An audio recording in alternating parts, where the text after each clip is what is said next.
batismos. E houve grande alegria naquela cidade de Samaria. E veja que interessante que também um homem chamado Simão, versículo 9, na cidade de Samaria havia um homem chamado Simão que praticava feitiçaria durante algum tempo naquela cidade. E ele impressionava todo o povo de Samaria. Ele se dizia muito importante e todo o povo, do mais simples ao mais rico, dava-lhe atenção e exclamava: este homem é o poder divino conhecido como grande poder. Eles o seguiam, pois ele os havia iludido com sua mágica durante muito tempo. Olha que interessante, duas expressões, né? Simão fazia feitiçaria e fazia mágica. As duas coisas andam misturadas, era ilusão. Não havia realidade, essa é a descrição de Lucas. Está dizendo, aquilo que Simão fazia não era realmente uma manifestação de poder espiritual, era uma ilusão, magia, manipulação. Então diz a palavra de Deus no versículo 12, que no entanto, quando Filipe lhes pregou as boas novas do reino de Deus e do nome de Jesus Cristo, creram nele. Quem creram nele? O povo da cidade que se impressionava com Simão. Agora estavam impressionados com Filipe e creram na mensagem de Filipe. Creram nele e foram batizados tanto homens como mulheres. Diz o versículo 13, presta atenção nesse versículo 13 de Atos 8. O próprio Simão, feiticeiro, mágico, ilusionista, o próprio Simão também creu, foi batizado, seguiu Filipe por toda parte, observando maravilhado os grandes sinais e milagres que eram realizados. 4 características muito interessantes dessa experiência religiosa de Simão, o feiticeiro. Primeiro, acreditou. Quando Filipe disse, Jesus Cristo é o Senhor, o reino de Deus está aqui presente nesta cidade, o Simão disse, eu acredito nesse Jesus Cristo aí. Eu acredito que Ele é o Senhor, eu acredito que Ele é poderoso, eu acredito. Foi batizado, acompanhou Filipe de perto, foi discipulado. Acompanhou o homem de Deus. Por onde Filipe andava, o que ele ensinava, o que ele pregava, o que ele protagonizava como sinais e maravilhas da parte de Deus, o Simão testemunhou. E viu o poder de Deus. O Simão foi um sujeito integrado na fé numa comunidade carismática, pentecostal. Poder de Deus manifesto. Acreditou, foi batizado, foi discipulado e viu o poder de Deus. Eis um cristão, certo?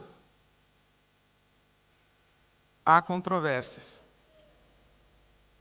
Há controvérsias. As nossas comunidades chamadas evangélicas no Brasil estão cheias de pessoas que acreditam que Jesus Cristo é o Filho de Deus, que passaram pelo batismo nas águas e foram integradas na vida comunitária, que acompanharam a pregação do Evangelho por toda parte, ouvem o Evangelho, foram doutrinadas, ou foram catequizadas, ou foram instruídas, ou foram discipuladas, ouviram, apreenderam as verdades do Evangelho, voltar. Com essa displicência aí, pode voltar, Deus não vai querer você não. Agora imagina o Pedro falando para o Simão, arrependa-se, quem sabe Deus vai te salvar, eu não sei se vai, mas talvez. E era assim que Charles Finney pregava o Evangelho.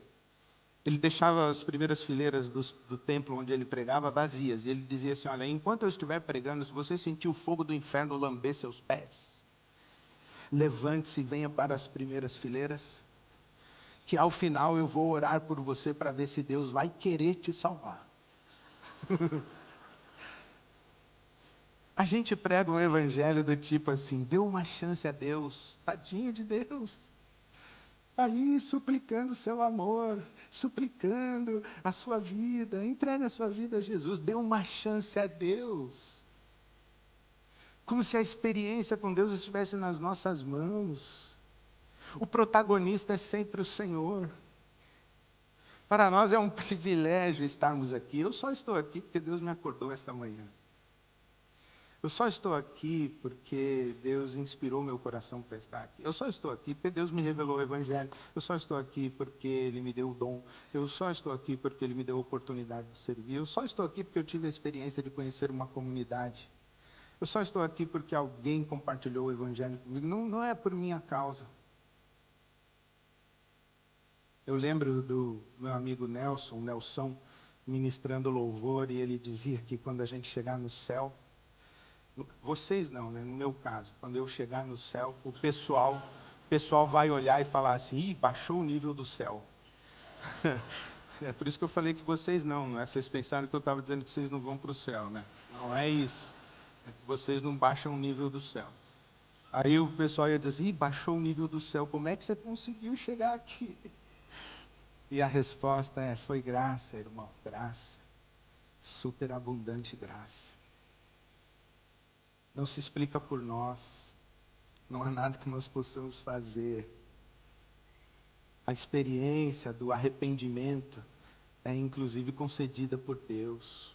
A fé é concedida por Deus. Esse é um mistério que a gente não entende. É graça.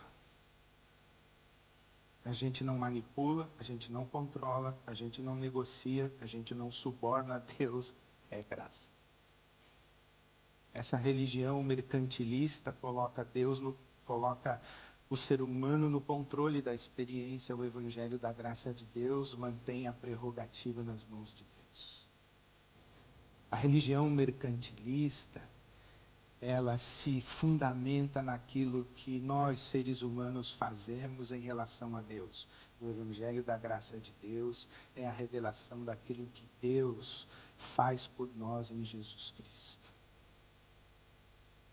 A religião mercantilista quer que o poder de Deus esteja em sua mão, para que ela controle o poder de Deus, para manipular outras consciências. O Evangelho da graça de Deus nos coloca sob o poder de Deus, para que o poder de Deus nos transforme e passemos a nos olhar uns aos outros como irmãos e irmãs. O Evangelho da graça de Deus tem esses fundamentos muito bem estabelecidos. A autoridade do nome de Jesus, a graça de Deus e o poder do Espírito Santo sobre nós. Quando nós nos rendemos à autoridade de Jesus e nos rendemos em resposta a uma interpelação de Deus, a um chamado de Deus, o Espírito Santo é quem nos convence do pecado, da justiça e do juízo. O Espírito Santo é quem nos guia a toda a verdade. O Espírito Santo é quem nos faz lembrar de tudo que Jesus nos ensinou. O Espírito Santo é quem pega aquilo que pertence a Jesus e compartilha conosco. É tudo o Espírito Santo, é obra do Espírito Santo. É o Espírito Santo quem nos concede o seu fruto bendito. A nossa postura em relação a Deus é passiva. A nossa postura em relação a Deus é que nós sofremos a ação. Rendidos à autoridade de Jesus, sob a graça de Deus, o Espírito Santo de Deus nos transforma. Isso é o Evangelho. A religião mercantilista é muito impressionada com os sinais e maravilhas que Deus faz. Agora eu vou lhe dizer uma coisa: quem experimentou a ministração do Espírito Santo de Deus na sua própria vida, não tem um alumbramento, um encantamento e uma gratidão maior do que a sua própria experiência de ter sido tocado pelo Espírito Santo.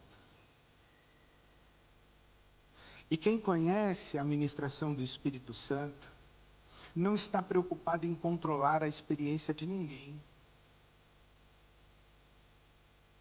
Porque está tão ocupado em se colocar diante de Deus para que o Espírito Santo seja derramado sobre sua própria vida, que não dá espaço e não dá tempo para ficar xerifando e monitorando e manipulando a vida dos outros.